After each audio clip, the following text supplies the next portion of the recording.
नमस्कार, स्वागत आहे तुमचे आमच्या चॅनेलमध्ये। आवाज महामुंबईचा, शोध बातमीचा, कौल मनाचा। चला तर मग आमचे चॅनेल शेअर करा, लाईक करा आणि सबस्क्राइब करा। धन्यवाद। रामदास पठार महाड एसटी गाडी वरंद घाटातील बेबीचा गोल येथे झाली पलटी। सुदैवाने सर्व 18 प्रवासी सुरक्षित, दोघांना गंभीर इजा। संरक्षक कठडा नसल्याने झाला अपघात, चालकाची तक्रार। नामदार भरतशेठ गोगावले व आमदार प्रवीण दरेकर यांनी तातडीने दिली ग्रामीण रुग्णालयाला भेट।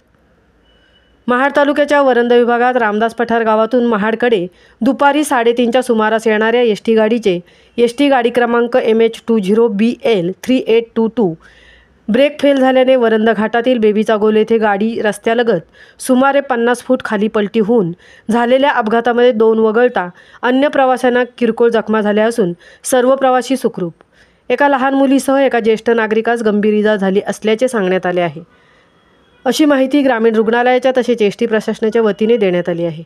गाडीतील जखमी प्रवाशांपैकी काही जणांवर वरंद प्राथमिक आरोग्य केंद्रात उपचार केल्यानंतर अन्य प्रवाशांना महाडच्या ग्रामीण रुग्णालयात पाठवण्यात आल्याची माहिती प्राप्त झाली आहे।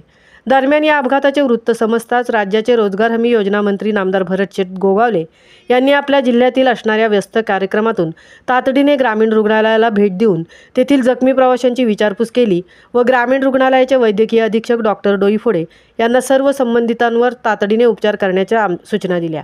आमदार प्रवीण दरेकर यांनी देखील अपघाताचे वृत्त समजताच ग्रामीण रुग्णालयात भेट देऊन जखमींची विचारपूस केली। या संदर्भात प्राप्त झालेल्या सविस्तर माहितीनुसार दुपारी 1:30 वाजता महाड एसटी आगारातून ही गाडी रामदास पठारकडे रवाना झाली होती। परतीच्या प्रवासात सुनेभाऊ येथे एका लग्न समारंभाला उपस्थित राहण्यासाठी गेलेल्या वरंद परिसरातील लोक गाडीत बसले असल्याचे समजते।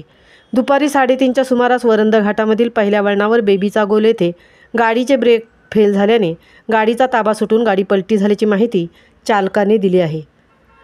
आवाज महामुंबईचा चॅनेलसाठी मिलिंद खारपाटीलसह तृप्ती भोईर, महाड।